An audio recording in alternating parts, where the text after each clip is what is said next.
Alright, what's going on, guys? Trev back again, here to bring you another video. This one's going to be doing my final review, possibly, for Frank Darabont's first season. This was episodes 5 and 6, the last two from this year, for Mob City.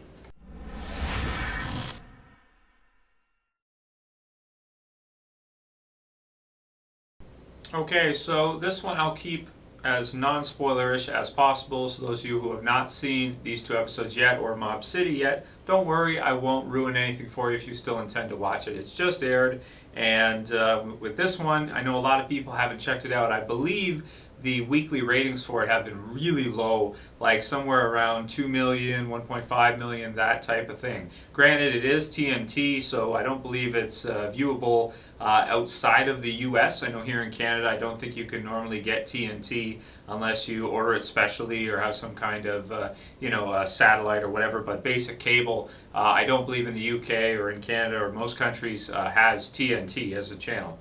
So that said, I really hope this show gets renewed. I'm going to check pretty much every day and find out if this show does get renewed for a second season. From what I could find in the reports of the first season, it was not really officially launched as a miniseries. Some sites will refer to it as such, that it's a one-season miniseries. My interpretation of it, from what I've read, is that it's the same concept as The Walking Dead.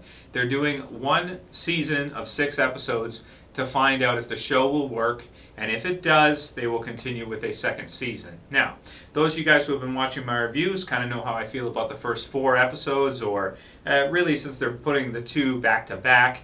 5 and 6 will be this review. I already did 1 and 2, and I did 3 and 4. You'll know that 1 and 2 I thought was, I don't know, I wasn't really sold on the show yet. I thought the first episode was good, the second episode was really filler, and I didn't like it all that much. So at that point I was thinking I might drop the show, I might not even check out the rest. Due to there being nothing on, I stuck around for episodes 3 and 4. If you guys watched my review last week of those, you'll kind of hear what I think about those. If you haven't seen it, check the channel. Search Mob City and you'll find the reviews for each. Once I checked out 3 and 4, I was like, oh man, I'm sold. I was wrong. This show is amazing. This is awesome. I'm sold. 5 and 6, even better than 3 and 4, I would have to say. Even better. This show to me is like, it was like a slow starter, and then once we got into the season, it's just killer. I mean, it's an awesome, awesome show. We got to see some out of chronological order scenes in this one. Before the credits, we see a flashback of Joe back when he was with his wife in 44, I believe. And sort of after him coming back from the war, he's got some, memories, and when he's sleeping, he kind of accidentally attacks her in his sleep, a whole Wolverine type thing. He's dreaming of the war, he comes and he starts choking her, and he goes to grab for the knife, and the acting and everything. Granted, of course, he didn't have a knife, but in his, he's half asleep when he's doing it, so he's getting, memories sort of back to the war, like he's fighting again.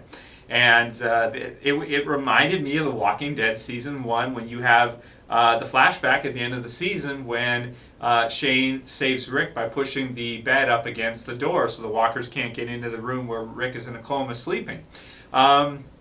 Which really makes me think, man, Frank Darabont is the man, dude. And if it wasn't for him, The Walking Dead Season 1 wouldn't have been nearly as good as it ended up being. And that's something I miss from the show, is those flashback character development type moments. He is a master at doing those, and we got to see some of those in this double episode this week, which I was just, as soon as I saw that, it made me think of, Shane flashbacks on The Walking Dead, and obviously amazing acting by Jon Bernthal. I love Jon Bernthal's acting. I think he really sells those emotional scenes as good as anybody, as good as I've seen anybody do it. And so I love the flashback scene in episode 5. I love the whole story arc between this Leslie Sherman Weasel type character, Joe, and Jasmine. I loved it all. I thought it was great stuff. Finally seeing the resolution of that in this finale was great. I really enjoyed it all the way up until the end. Thought it was really exciting, not knowing what was happening, and sort of the ending final little fight scene and how it happened when Rothman was walking up with all of his gangster mob buddies. It was just shot from the side, so he walks out. He's got his hat, those old style top hat type things that they would wear, the gangster hats.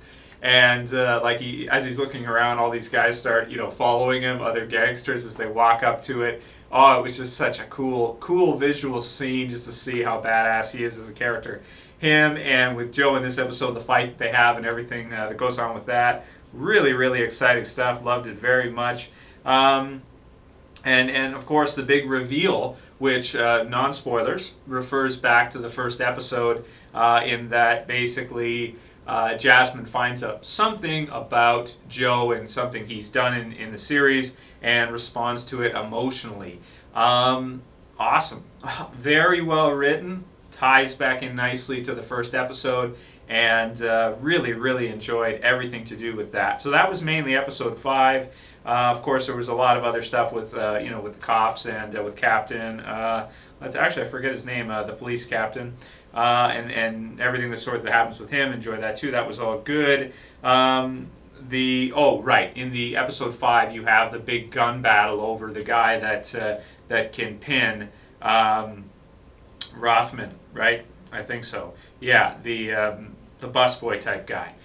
Jack. That was an awesome gunfight type scene. You've got slow motion visuals of gunshots going off. You have like a sawed-off shotgun in the mix. You have just all kinds of really cool visual action gunfight type stuff in episode 5. And I loved it. It was just, so cool to see. So well done visually, and so cool. So that's pretty much all I got to say about episode 5. Episode 6, which was the second hour that we got to see. Again, just as, amazing stuff. Really, really, really amazing stuff. Non-spoiler, the final kill, those of you guys who have seen it know what I'm talking about. The final kill was just like one of the most badass things I have ever seen, dude. Now I don't think that happened to who in real life, because the thing with Mob City is that the people, some of the characters were actual real people in Mob City in LA, LA Noire, that whole era, right? Some really important people. So I think that as a result of the events that happened in this episode and the fact that the person who did the killing or whatever happened, those of you guys who've seen it know, that's a fictional character. So you have a fictional character and a real life type person who is a character in this story. I don't believe that happened to that real life person in real life. I think that we're inspired by him as a character, but they've gone a different route because of what happened with that real life person and the fictional person. So I think that kind of sort of makes change. Like this, obviously this is fiction. It's not, all of these characters aren't real. It's not real diaries or whatever. You have some real characters like Mickey Cohen and Ben Siegel and a lot of the others, right? The police captain and everything. But a lot of the other characters like Joe Teague and them are fictional characters.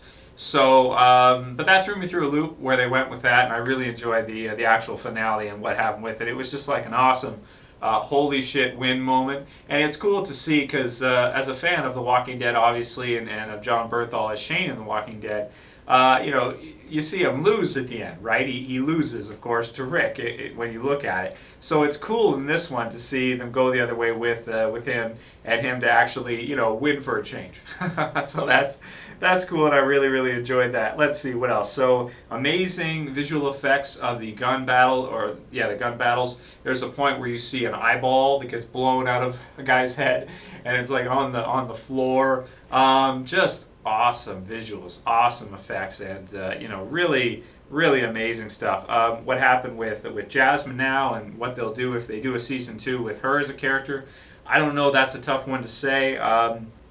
Same with Joe and Mickey and a lot of the other characters. It'd be really interesting to see. It kind of ends on a bit of a cliffhanger, I guess you could say. At least Frank Darabont said that in an interview. It's a cliffhanger. It kind of is, but it felt good to me as a finale because they're resolving all of the different things that have come up in season 1. They're resolving all of it, but yet it kind of blends into a new story arc of aftermath of a result of what happened in the first season. So, for example, if they cancel the series now, or that's it, we don't get a second season of Mob City, I won't be disappointed. I think it was an awesome series. It was an awesome season, and it was lots of fun, even though, like I said, it was a little slow to get started. Where at first I was questioning Joe's motives, his motivations for the things that he did in the series. Now I have changed, because I do see it as, because he was in the Army, because you see how troubled he is and everything that's happened with him, to him, doing things like that would be nothing. For him to just flat out kill somebody when he was in the military and had to kill probably dozens, if not, somewhere around 20, 30, 40, 50 type, soldiers in the Army when he was fighting at war. Doing what he did this season, his motivations, to me, it would be like nothing for him to do that again. When he's killed so many people at war, it's kind of like that's a part of him now. He's a soldier, and we got to see some of that struggle with the dream type thing, that he can't get that out. So for him, it's hardly anything to do something like that. It's really nothing. It doesn't, it really doesn't take much for him to do it again, because he's done it so many times. It's like old practice too. And I think also he's a really relatable character, and maybe I was just judging him in my premiere review a little earlier when we had only seen so much of him. And now that we've seen a lot more of him as a character, I think he's an awesome, awesome character. Let's see. So Rothman in this one had a really good laugh, and just I love when he has the laugh scene, and after how Jasmine sort of kind of what she takes from that. Aside from that, it was a good scene with Joe and Eddie, who was Jim in The Walking Dead. That was, I don't know, it's funny to see his actor talk to Jon Bernthal in this one, seeing as how they had time in The Walking Dead together. Really cool, sort of the shoe is on the other foot, so to speak. A nice little tables have turned type thing for those actors, and I really like that too. Not that that has anything to do with the story in particular, but just kind of funny to see those two actors who were in The Walking Dead, who had trouble in this, and the situation switched. So I like that a lot. Really, I mean, that's all I have to say about this one, about the finale. It ends on a great note, and I'm really glad I stuck around to check it out. It definitely did not let me down in the end. I was just judging it too early, judging it too soon in the premiere, and I definitely would have to say, if you guys are watching this review and you have not checked out Mob City, I highly, highly recommend it, but do be aware that the second episode is rather slow, but it's just the second episode. After that, the show picks back up, and lots of things are happening, and it is an amazing, quick little 6-episode series. I really hope it gets renewed for another season, and I'm going to be looking very closely to see if it does. Maybe I'll do a video giving my thoughts on the season as a whole. Maybe do another one on whether or not I think it's going to get renewed. I would think TNT's going to announce soon if they're going to renew it. I've got my fingers crossed. I really hope they do, and I hope when they renew it, we get something like a 12 or 13 episode season, because this was really dramatic. It was a lot of fun, and it ended on a super high note. I absolutely loved it in the end. Very glad I stuck around and checked it out. If you guys haven't, you have time. You got about, let's see, 4, 5, 6 hours, depending on whether or not you got to watch the commercials. Definitely find a way, search it on the internet, download it, whatever you have to do, watch it on TNT. It's definitely worth it. Mob City, not a disappointment. Frank Darabont is a monster, and I feel stupid for doubting him, as well as Jon Bernthal and the others like I did. Very dumb. I'm going to give episode 5 a 9.5 out of 10, and I'm going to give episode 6, the finale, a perfect 10 out of 10. You don't get a better series or season finale than that ever in any show. It can't be done. It was perfect. Anyway, I'll call it here. That's it for this video, guys. I'll see you for the next one. This is Trev, and I'm saying peace. Oh, and let me know if you think Mob City will get renewed or not, and if you want it to, because maybe some of you out there might not like it as much. Let me know what you guys think. Peace, guys.